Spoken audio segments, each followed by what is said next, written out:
Okay, so this is our back porch, and I've got a project. I got a problem to do. I've got to replace a screen door. Now you see the other screen door, it's actually in fairly good shape. It's 6 years old, but this one over here has rotted off, and the bottom section has broken, and the door just pretty much fell apart. I've taken it off. I've removed the hinges. I probably should have left the hinges on the left side. I should have left them on, but I got carried away and I took them all off, and I've placed them all right here, save the screws. The screws are actually a little rusted, but I think I can reuse them. Okay, so I've replaced the broken piece down here, and you can see the builders actually cut off the bottom of the door, and it's very close to the dowel that holds the pieces together. So I think that's one of the reasons it broke. Now, I shouldn't really be talking that bad about the builders, because when I measured the door from the top to the very bottom of the concrete, not counting the brick pavers I've put in there, it was actually 80 inches. But you would still have to cut off a little bit of the door for some clearance. So I'm sorry if I talk bad about the builders. Now you can see the pavers were actually fairly thin, probably a 1/4 inch or 1/2 inch. I'll measure them. But I was so proud of putting this floor down myself when the house was built, because everyone thought I couldn't do it. I've never done it before. But look at this. I did a herringbone pattern, which is the most complicated pattern when you're doing brickwork. But it came out wonderfully. It needs to be washed and polished up again, but I'm very proud of that. Anyway, back to the project. Okay, so I measured the thickness of the pavers, and they were 1/2 inch thick. There's a 1/4 inch of base that they stuck in. And so I measured the height of the door that I need, and it's 78 3/4. So what I need to do is take the 80 inch door and cut off 1 1/4 inches. And I need to do it straight. But I don't want to cut too much off the bottom and have that cut into that dowel that holds it together again. So I think I'm going to need to cut some off the top and some off the bottom. And I really need to make it straight. So this is a door I got from Stein's, and I looked at other doors, at Lowe's and Home Depot, but this door seemed to be the most solid, and I couldn't find one that had the 5 bars at the bottom like this one has, and I couldn't get one that was already treated for water. So I'm going to have to make sure I paint it real good with exterior paint. But I have paint left over from when the builders built the house, and it's all nice and organized upstairs, which is a good thing. Although it's been up there for 6 years, so we got to see what shape it's in.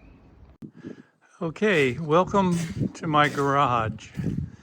As you can see, it's pretty cluttered. We had to hang these tennis balls up so when we drove in, we'd know exactly how far to drive. It's really convenient little trick. Now, I went back and measured because I couldn't cut off that much from the door.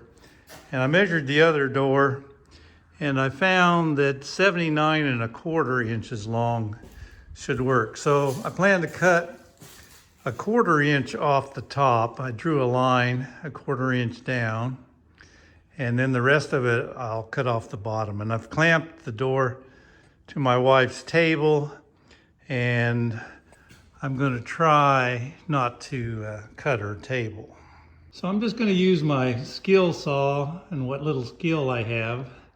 This saw, I put a new blade in it, but this saw is from like 1976.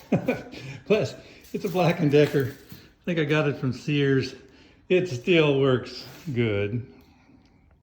Okay, so I'm going to be trying cutting down this line here. Hopefully it will be very straight. The thing about it is the guide on this saw is a little off. It doesn't really cut where the line is. I think I know it good enough by now. I'm going to try it.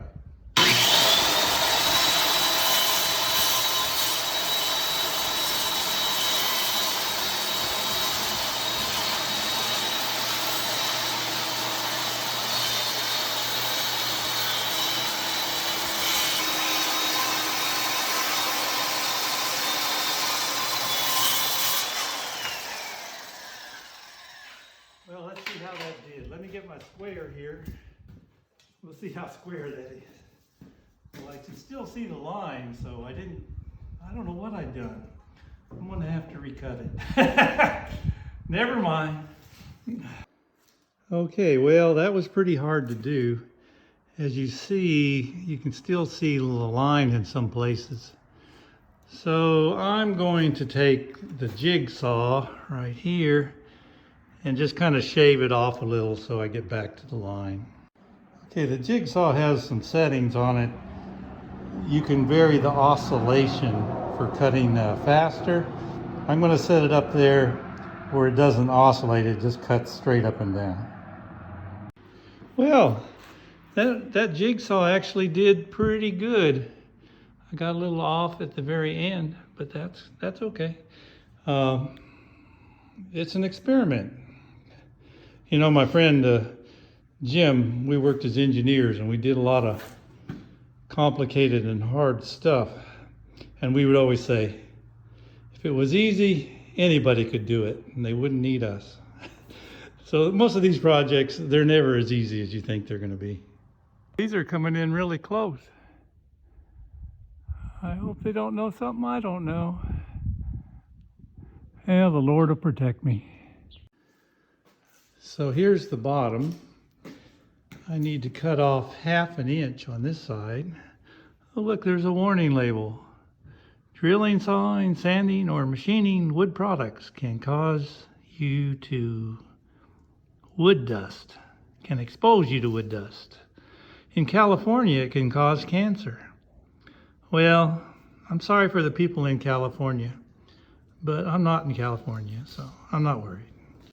So this is how much I have to cut off the bottom. Going to the inside, to the right of the line, the inside line. The jigsaw did so well on the other side. I guess without the oscillation, it does cut pretty straight. I did cut it fairly straight. You do see in there, you can see the dowel that's been cut a little bit on both ends,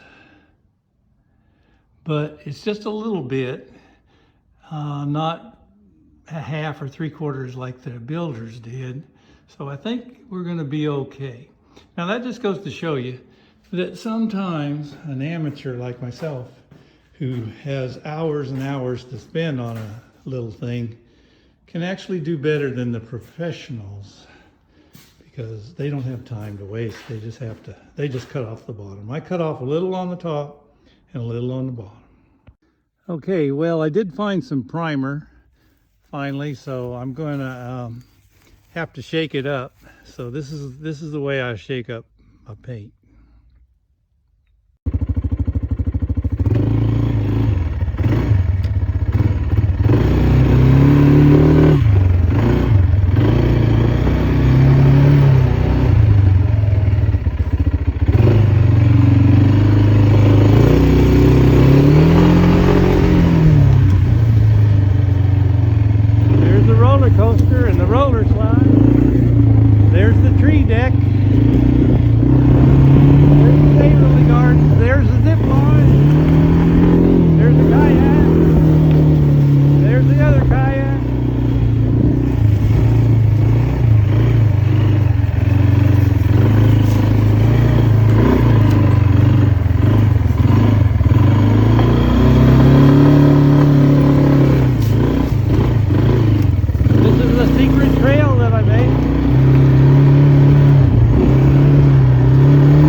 This should shake up the paint really good.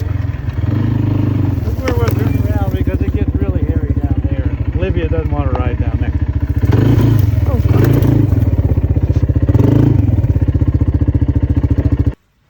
well, it's a rainy day today. It's been raining for a few days. You can see how the lake has risen up, and it's higher than it was. See, it's over the stairways to my tree deck. This black screen, you can see through it very easy. It's almost invisible. Well, the screen door, it's been primed, it's been painted, it's had the hardware put back on it. It does fit nicely where it's supposed to fit. There's a little gap underneath. Hopefully too many snakes won't crawl in here. It swings pretty nice. You can always turn that little turnbuckle there if it starts dragging on the bricks. But I think it was a very good project. Got the door replaced and we're good to go.